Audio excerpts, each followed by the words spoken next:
আমরা মেয়েরা যারা হচ্ছে জীবনে কখনো বাবার বাড়িতে এক গ্লাস পানি ঢেলে খেত না, সেও কিন্তু সংসারে এসে বিয়ের পরে ম্যাচিউর হতে শিখে যায়।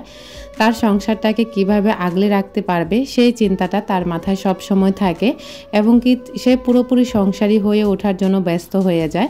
তো আসলে কুলুর বলদের মতো একদম বলা যায় দিনরাত 24 ঘন্টা খেটে যায় এই একটা সংসারে। অনেকে হয়তো বলতে পারেন আপনার ছোটো মোটো একটা সংসার, এটাতে আবার আহামরি কী কাজ থাকতে পারে। তো আসলে আমি সবসময় একটা কথা বলি, যেটা হচ্ছে যার সংসার দেখা গেছে ছোট হলেও কিন্তু সংসারে অনেক অনেক কাজ থাকে যদি করা যায় আর কি। আর দেখা গেছে অনেক বিশাল বড় সংসার থাকলেও কিন্তু তার কাজ থাকে না। তো কুলুর বলদের মতোই দিনরাত খেটে যাচ্ছি, জানি না শেষ পর্যন্ত আল্লাহ পাক কপালে কি রেখেছেন বা কতদিন হায়াত দারাজ করেন এই সংসারে থাকার জন্য, বা স্বামী সন্তান নিয়ে কতদিন বেঁচে থাকবো তার কোনো গ্যারান্টি নেই। আজ আছি তো কাল নেই, বা এখন কথা বলতেছি বা আগামী দিন আপনাদের সাথে কথা নাও বলতে পারি। তো তারপরেও কিন্তু এরকম আমরা জানি যে মানুষ মাত্রই মরণশীল, তারপরেও কিন্তু কেউ সংসারের মায়াটা ছেড়ে দেয় না। সবাই কিন্তু সবার জায়গা থেকে চেষ্টা করে তার সংসারটা ছোট হোক বা বড় হোক, বেশি ইনকাম হোক বা কম ইনকাম হোক, তার সংসারটাকে আগলে রাখার জন্য। বা একদম পুরোপুরি বলা যায় আমি একদম ম্যাচিউর হয়ে গেছি, আমার সংসারের প্রতি আমার এত এত ভালোবাসা, বিশ্বাস করবেন না আপুরা, আল্লাহ পাক আমার কপালে কী রেখেছেন জানি না, তবে আমার সংসারটাকে আমি ভীষণ রকমের ভালোবাসি। আমি আসলে যদি আমার অ্যাবিলিটি থাকতো আমি কিন্তু শহরে থাকতাম না, গ্রামে গিয়ে আমি আমার মতো করে ছোট্ট একটা ঘর দিতাম, আর সেই ঘরে আমার সন্তানদেরকে নিয়ে, আমার স্বামীকে নিয়ে কোনো রকমে আমি ডাল ভাত যদি খেতে পারতাম, তাহলে মনে হয় আমার কাছে আরও বেশি শান্তি লাগতো। তো যাই হোক আপুরা, আজকে আপনাদের সাথে অনেক অনেক কথা বলবো, যদিও আপনারা আসলে কে কি মনে করেন জানি না।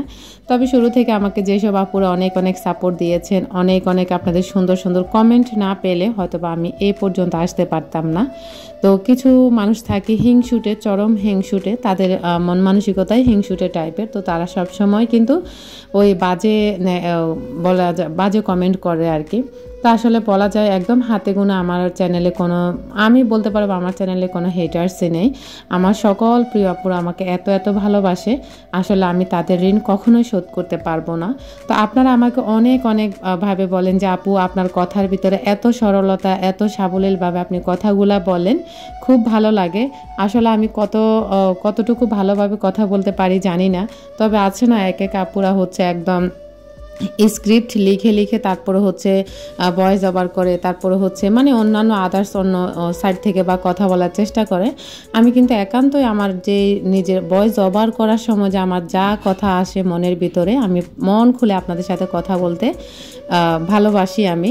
আর এদিক দিয়ে দেখতে পাচ্ছেন আপনাদের ভাইয়ের লুঙ্গিটা কিন্তু ছিঁড়া, আর এটা অনেক দিন, আজকে প্রায় 2 মাস ধরে ছিঁড়া। এই ছিঁড়া লুঙ্গি পরেই কিন্তু সে হচ্ছে আছে। তো আসলে কেউ কিছু মনে করবেন না, সংসার জীবনটা এমন একটা জীবন যেই মানে এমন একটা সময় আসে যেখানে আসলে এইরকমভাবে চলা ছাড়া কোনো উপায় নেই। তো অনেকে আমাকে আবার বলেন আপনি এত ছোট হন কেন? আসলে ছোট হলেই তো মানুষ আর ছোট হয়ে যায় না। যেমন কিছু এস্টাবলিশ মানুষ আছে, সেলিব্রিটিরা, তাদের কিন্তু ব্যাকগ্রাউন্ড একটা হিস্টোরি আছে। তো আসলে যেসব হিস্টোরিগুলো ওনারা যদি সামনে না আনতো, তাহলে আমরা পাবলিকরা কখনোই বুঝতে পারতাম না যে তাদের ব্যাকগ্রাউন্ড একটা হিস্টোরি থাকে বা ছিল। তো আমিও মনে করেন এইরকম একজন মানুষ। আমি আসলে আপনারা হয়তো খুব কম দেখেছেন ইউটিউবে যে তার সমস্ত বাস্তব কথা তুলে ধরে, প্লাস হচ্ছে সমস্ত সত্য কথা বলার আমি সব সময় চেষ্টা করি, যেটা আপনারা আমাকে কমেন্টসের মাধ্যমে অনেক সময় জানিয়ে থাকেন। তো আসলে এটা আমার কাছে মনে হয় কোনো ধরনের বা ছোট হওয়া না, বা কোনো এখানে আমার আসলে আহামরি কোনো সমস্যা আমি মনে করি না। তো হয়তো বা আপনাদের কাছে কারোর কাছে খারাপ লাগতেও পারে। আমি আসলে আমার যা আছে তাই বলি। আছে না কিছু মানুষ আছে, আমার যদি 5 টাকা থাকে আমি 15 টাকা বা 20 টাকা বানিয়ে ফেলি। আমি কিন্তু ওই ধরনের লোককে একদমই খুব অপছন্দ করি। আমার 1 টাকা আছে আমি 1 টাকার কথাই বলবো, বা আমার 50 টাকা আছে আমি 50 টাকার কথাই বলবো। 50 টাকা থাকলে কেউ মনে মনে ভাবে যে আমার কোটি টাকা হয়ে গেছে, আমি আসলে সেরকম না। আর আমি খুব একদম সাধারণভাবে থাকতে পছন্দ করি, আর সবার সাথে সব সময় সত্যি কথাটা বলতেও পছন্দ করি। আপনারা হয়তো বলবেন যে ইউটিউবে শুধু আপনি সত্যি কথা বলেন, এটা আসলে আপনারা কতটুকু বিশ্বাস করবেন আমি জানি না। তবে আমার আবার হচ্ছে আমি খুব একদম বলা যায় মিথ্যা কথা একদম খুব কম বলি। আমি আসলে পাপী বান্দা, আমি এমন একটা পাপী বান্দা আসলে আমি সবসময় চেষ্টা করি যে অন্তত আমি যদি ভালো কিছু নাও করতে পারি, আমি কারোর সাথে আসলে মিথ্যা কথাটা বলবো না। আমি মিথ্যা কথা বলি, এমন না যে আমি মিথ্যা কথা বলি না। এমন জায়গায় মিথ্যা কথা যেখানে এমন জায়গা আছে যেখানে মিথ্যা কথা বলতেই হবে, মানে বলা ছাড়া ওখানে আমার কোনো উপায় নাই, বা ওখানে একটা মিথ্যা কথা বললে হাজারটা হচ্ছে আমার ভালো দিক উঠে আসবে। তো সেখানে হচ্ছে আমি একটা মিথ্যা কথা বলি। তো যাই হোক, আমি আবার এমনও চ্যানেল আছে, এমন চ্যানেল আমি দেখেছি আমার লাইফ আজকে 7-8 বছর মনে হয় আমি ইউটিউব জগতে মানে দেখি আর কি মানুষকে। তা আমার মনে হয় না আমি কখনো কাউকে একটা ব্যাড কমেন্ট করেছি। এখন না হয় আমার চ্যানেল আছে, যখন আমার চ্যানেল ছিল না তখনও আমি কখনোই কাউকে একটা ব্যাড কমেন্ট করিনি, কারণ এটা তার প্রফেশন লাইফ, বা এটা তার ব্যক্তিগত ব্যাপার, বা এটা একান্তই তার নিজস্ব ব্যাপার। আর সে যদি এখান থেকে কিছু একটা আর্ন করে খেতে পারে, এটা তাহলে তো ভালো কথা। আমি যদি একটা ব্যাড কমেন্টও করি, তার এমন কি ক্ষতি হবে আমি তাও জানি না। তো আসলে সব মিলিয়ে বলবো, আমি আসলে সব দিক থেকে আলহামদুলিল্লাহ সত্যটা তুলে ধরার চেষ্টা করি। এবার কার কাছে কতটুকু ভালো লাগবে আমি জানি না। তো আপনাদের সাথে আজকে অনেক কথা বলছি। একজন আপু আমাকে কমেন্টস করছেন, আপু আপনি কি সেলিব্রিটি হয়ে গেছেন নাকি? তো সেলিব্রিটি যদি নাও হতে পারি, অন্তত আপনারা যদি আমাকে মনে করেন যে আমি সেলিব্রিটি, তাহলে আমি সেলিব্রিটি। আর আপনারা যদি মনে করেন না আমি একজন সাধারণ মানুষ, তাহলে আমি সাধারণ মানুষই। আর আমি সবসময় আপনাদের মনে সাধারণ হয়েই থাকতে চাই, সবসময় আপনাদের ভালোবাসা নিয়ে আমি অনেক দূর এগোতে চাই। তো যাই হোক আপুরা, আপনাদের সাথে কথা বলতে বলতে কিন্তু ঘরের অনেক কাজ করেছি, সাথে আবার বাইরে যাওয়ার প্রয়োজন পড়েছিল, বাইরে থেকেও ঘুরে এসেছি। বাইরে একটা এমার্জেন্সি কাজে গিয়েছিলাম। তো কেন গিয়েছিলাম কোনো একটা ভিডিওতে বলবো।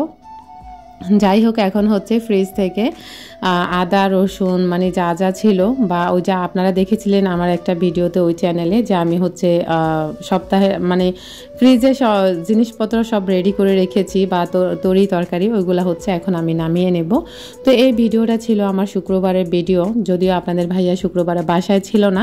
তো আসলে আমি আজকে কিন্তু কোনো ভিডিও করিনি, গত 2 দিনের ভিডিও আপনাদের সাথে শেয়ার করছি। আমার ওই চ্যানেলে কিন্তু আজকে ভিডিও যাবে না।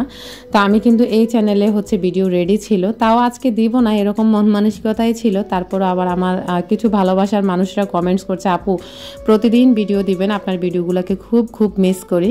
আর আপনারা এত অভিযোগ করেন আমার ব্যাপারে যে আমি কেন আপনাদের কমেন্টসে রিপ্লাই করি না। তো আসলে আমার একটা মোবাইল ছিল, সেটা হচ্ছে নষ্ট ছিল, তো ওইটা ঠিক করিয়েছি আমরা। তো ইনশাল্লাহ আমি চেষ্টা করব আপনাদের কমেন্টসের রিপ্লাইগুলো দেওয়ার জন্য। আপনারা বেশি কমেন্টস করবেন, বেশি লাইক করবেন এবং কি শেয়ার করবেন, তাহলে ইনশাল্লাহ আমি সবার কমেন্টসের রিপ্লাই করব, কে আমাকে কমেন্ট করছে, কে কি বলছে। যাই হোক আপুরা, আপনাদের সাথে কথা বলতে বলতে কিন্তু রান্নাবান্না করে ফেলছি। আর আজকে আমার কোনো কথাবার্তা যদি আপনাদের মানে কাছে খারাপ লাগে, তাহলে প্লিজ একটু ক্ষমা সুন্দর দৃষ্টিতে দেখবেন। মানে আপনাদের সাথে মন খুলে কথা বলতে খুব ভালো লাগে। আর আসলে আমি এই একটা বাসাতেই থাকি, আমি কোথাও যাই না, আমার ছেলেগুলাকেও কোথাও নিয়ে ঘুরে আসি না। যদি ওইরকম আমার অ্যাবিলিটি থাকতো অবশ্যই যাই, সপ্তাহে গিয়ে ঘুরে আসতাম, বা কোনো রেস্টুরেন্ট থেকে বাচ্চাদেরকে নিয়ে খেয়ে আসতাম, বা কোনো পার্কে যেতাম। তো ওইরকম সুযোগ নাই, বিধায় হচ্ছে এই ঘরেই থাকি। আর ঘরে প্রতিদিন যা কাজকর্ম করি সেগুলাই আপনাদের সাথে তুলে ধরার চেষ্টা করি। আর আমার এই সাদামাটা লাইফস্টাইল আপনারা আমাকে ভালোবাসেন বিদায় এই লাইফস্টাইলটা পছন্দ করেন আপনারা। তো আমি সাদামাটা থাকতে বেশি পছন্দ করি, আর আপনাদের মনেও আমি সাদামাটা হয়ে থাকতে চাই। আপনারা আমাকে এই সাদামাটাভাবে যে ভালোবাসা দিয়েছেন, আমি কখনোই আপনাদের ঋণ শোধ করতে পারবো না আপুরা। আমি আসলে একজন নগণ্য মানুষ, আমি চাই একদম সাধারণ হয়ে আপনাদের মনের ভিতরে সারা জীবন থেকে যেতে। প্লিজ আপুরা, আপনারা আমার চ্যানেলটিকে সাবস্ক্রাইব করবেন। যারা নতুন আছেন তারা চাইলে আমার চ্যানেলটিকে সাবস্ক্রাইব করে পাশে থাকা অল অপশনটা অন করে রাখবেন। আমি ভিডিও ছাড়লে নোটিফিকেশন পৌঁছে যাবে আপনার কাছে। আর যদি একটি লাইক না দিয়ে থাকেন, তাহলে প্লিজ আপুরা একটি লাইক দিয়ে আমার ভিডিওটা কন্টিনিউ করবেন। ভিডিওতে এখন শেষ পর্যায়ে চলে এসেছি, তো প্লিজ আপুরা একটি লাইক দিতে ভুলবেন না। আর এদিক দিয়ে আমার ছোট্ট বাবাটা হচ্ছে মসজিদে যাওয়ার জন্য দুজনে রেডি হয়ে গেছে। মাশাল্লাহ আল্লাহ পাক আমার ছেলেগুলাকে আমার মনের মতো করে দিয়েছে। আলহামদুলিল্লাহ, আমি তাদেরকে যেভাবে বলি তারা ওই ওইভাবেই শোনে, বাকিটা আল্লাহ পাকের ইচ্ছা। কত দূর তারা মানুষ হবে, কত দূর এগিয়ে যাবে আমি জানি না। তবে এই ছোট্ট একটা বাসার ভিতরে যে আমি আমার ছেলেগুলোকে নিয়ে এভাবে ভালো আছি, আলহামদুলিল্লাহ। এদিক থেকে আমি ভাবলে, আমি প্রায় সময় যখন একা একা থাকি তখন আমি অনেক কিছু মনে মনে চিন্তা করি যে আমি মনে হয় পৃথিবীর সবচেয়ে সুখী মানুষ। সত্যি কথা, আমার কাছে মাঝে মাঝে এরকমই মনে হয়। আবার এমনও সময় আসে মনে হয় যে আমি হচ্ছে পৃথিবীর শ্রেষ্ঠ দুঃখী মানুষ এবং আমি সবচাইতে মানে খারাপ অবস্থানে আছি। মাঝে মাঝে এমনও সময় যায় আপুরা, সবসময় তার মন ভালো থাকে না, আবার সবসময় মন খারাপও থাকে না। তো যাই হোক আপুরা, আজকে হচ্ছে মুরগি রান্না করেছি, আর সাথে হচ্ছে অল্প কটা পোলাও চাল ছিল, এই চালগুলোই ছিল। তো ওগুলো হচ্ছে এখন আরাফের জন্য পোলাও করে নিচ্ছি। আর ওরা দুই ভাইয়ে হচ্ছে পোলাও খেতে অনেক অনেক বেশি পছন্দ করে। তো অল্প যে কটা চাল ছিল ওই কটা দিয়ে হচ্ছে আমি পোলাও করে নিচ্ছি। হাতে গোনা কয়েকজন আপু আমাকে হচ্ছে একদম প্রতিনিয়ত সাপোর্ট করে যাচ্ছেন। তো কোন কোন আপুগুলো আমাকে প্রতিনিয়ত সাপোর্ট করে যাচ্ছেন, আজকে প্রায় টানা 4-5 মাস ধরে আমি ওই আপুগুলার চ্যানেলের নাম নেব ইনশাল্লাহ আমার ভিডিওতে। তো আমার আরাফ যখন অসুস্থ ছিল এই বাসা আসার আগে, আমার পুরনো বাসা থাকতে, তখন 1-2জন আপু আমাকে কমিউনিটিতে পোস্ট করে খবর নিয়েছিল। এছাড়া আর কোনো মানুষ আমার ছেলেগুলার খবর নেয়নি যে ও কেমন আছে বা কোথায় আছে। কিন্তু 2-1জন আপু আমাকে কমেন্টস করে আমার ছেলেটার খবর নিয়েছে। এটা কিন্তু আমার সারা জীবন মনে গেঁথে গেছে। আর আমার কাছে দেখেন, যে কোনো মানুষের তার থেকে তার সন্তানদের যদি একটু আদর আপ্যায়ন করা হয়, আমাদের গ্রামের বাসায় একটা প্রবাদ আছে, সেটা আসলে এখন নাই বললাম। তো নিজের থেকে বড়দের থেকে বাচ্চাদের প্রতি যদি কেউ একটু কেয়ার করে তাহলে কিন্তু এটাই মনের ভিতরে বেশি ভালো লাগে। তো যাই হোক আপুরা, আপনাদের সাথে কথা বলতে বলতে রান্না বান্না গোসল একেবারে সব কিছু সেরে এখন চলে এসেছি নামাজটা আদায় করার জন্য। তো নামাজ নিয়ে অনেকে অনেক কথা বলেন, আমি নামাজ নিয়ে আসলে আপনাদের সাথে তর্কে জড়াতেও চাই না বা বিতর্কেও যেতেও চাই না, কারণ এটা একটা নামাজ। তো যাই হোক আপুরা, ওভারঅল ভিডিওটি যদি আপনাদের ভালো লাগে তাহলে প্লিজ বেশি বেশি করে শেয়ার করতে ভুলবেন না। আর ওরা দুই ভাই হচ্ছে মসজিদ থেকে চলে এসেছে, আর ওই দিক দিয়ে হচ্ছে আমি কিচেনটা সুন্দর করে গুছিয়ে তারপরে গোসল করে নামাজ আদায় করতে চলে এসেছি। আল্লাহ হাফেজ, আসসালামু আলাইকুম।